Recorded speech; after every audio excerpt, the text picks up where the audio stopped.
Hello guys, मी पूनम भोसले माझ्या YouTube चॅनलवर तुमचं पुन्हा एकदा मनापासून नव्याने स्वागत आहे। तर आजचा व्हिडिओ काय असणार आहे हे तर तुम्ही थंबनेलवरून ओळखलंच आहे।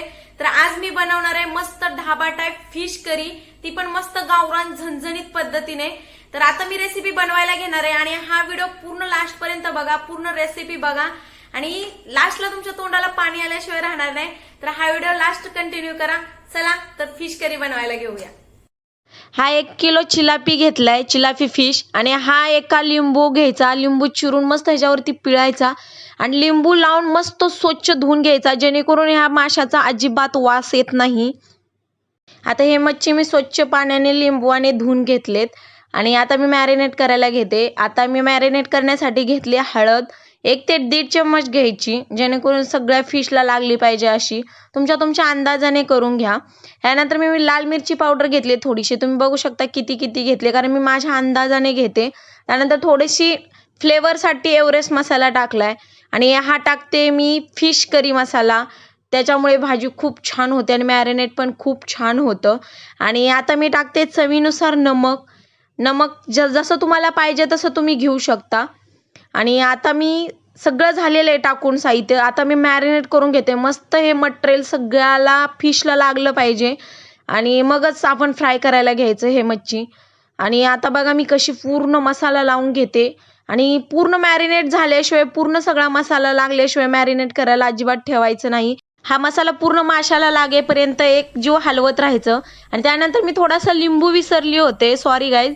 तर हा मी लिंबू अर्धा परत पिळून घेते आणि परत एकदा पूर्ण एकजीव करून घेते, जेणेकरून लिंबू आणि मसाला सगळा एकत्र एकजीव झाला पाहिजे। आणि तुम्ही हे बघू शकता मसाला पूर्ण फिशला लागलेला आहे आणि एकजीव झालेला आहे। आणि आता मी मस्त 10 मिनिटासाठी झाकून ठेवते मॅरिनेट करण्यासाठी। आणि एक लक्षात ठेवा, मॅरिनेट करण्यासाठी 10 मिनिटं हे ठेवायलाच पाहिजे। आणि आता तुम्ही हे बघू शकता 10 मिनिटं झालेले, मसाला किती छान मस्त विरघळलाय माशामध्ये। आणि आता मी फ्राय करायला घेते, तवा पण ठेवलाय, तवा पण गरम झालाय। आता मी तेल टाकून घेते आणि तेल थोडंसं गरम होऊ देते आणि मग आपण फिश फ्राय करायला घेऊया। आणि आता तेल पण गरम झालेले आहे आणि आता मी फिश टाकून घेते मस्त फ्राय करायला। आणि एक लक्षात ठेवायचं की फिश जर 1 किलो असेल, तव्यामध्ये बसत असेल तर पूर्ण फिश टाकून घ्यायची। आणि आपल्याला हे भाजीमध्ये टाकायचंय, करी बनवायची आणि करीमध्ये टाकायचंय त्या फिश, त्यामुळे जास्त भाजू द्यायचे नाहीत। जर जास्त भाजले आणि भाजीमध्ये नंतर आपण हे फिश टाकणार आहे, मग जास्त गिळगिळ होतात। कारण तुम्हाला पण माहिती आहे की फिश जास्त लवकर शिजले जातात, 2 ते 3 मिनिटं लागतात किंवा 4 मिनिटं लागतात जास्तीत जास्त। तर त्यामुळे मी फक्त 2 मिनिटं परतून घेणार आहे, फक्त नॉर्मल फ्राय करून घेणार आहे। तर थोडंसंच तेल टाकले आणि तुम्ही म्हणसाल की तेल पण किती टाकले हिने, तर तेल मी हे जे राहिलेलं आहे हे ह्याच्यामध्येच मी नंतर फिश करी बनवणार आहे, त्यामुळे तेल जरा जास्तच टाकायचं आणि मस्त फ्राय करून घ्यायचं।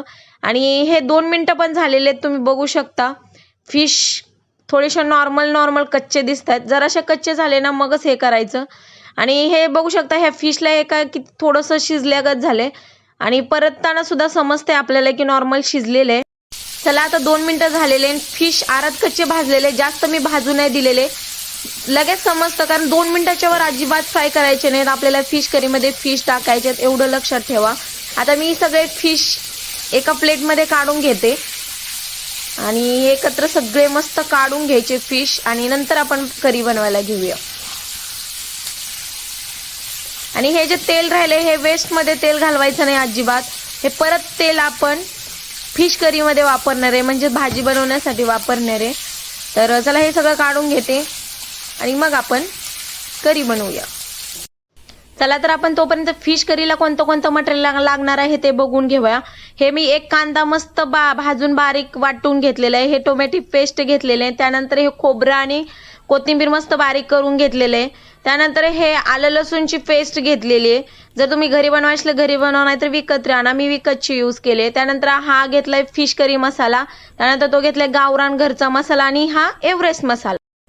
चला तर आता करी बनवायला घेऊया। त्यासाठी तवा ठेवून घेतलाय आणि जे राहिलेलं फिश तळून जे राहिलेलं तेल होतं ते टाकलंय, त्यानंतर थोडंसं कमी पडत होतं म्हणून एक्स्ट्रा तेल त्यामध्ये टाकून घेतले। जसं तुम्हाला पाहिजे तसं तुम्ही तेल यूज करू शकता, जसं तुमच्या घरामध्ये तुम्ही खाता।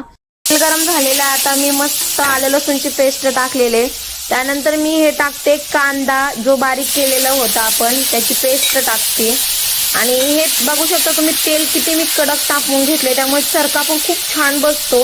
आणि तेल मस्त गरम तापवू द्या, त्याशिवाय चरका छान बसत नाहीये. आणि हे थोडंसं परतून घेते मी.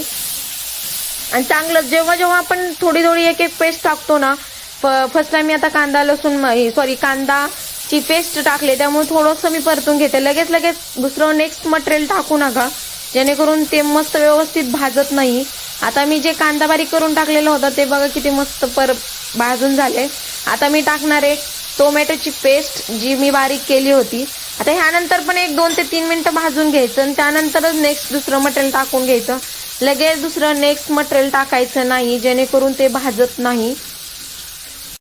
आता तुम्ही हे बघू शकता टोमॅटोची पेस्ट पण मस्त भाजून झालेले.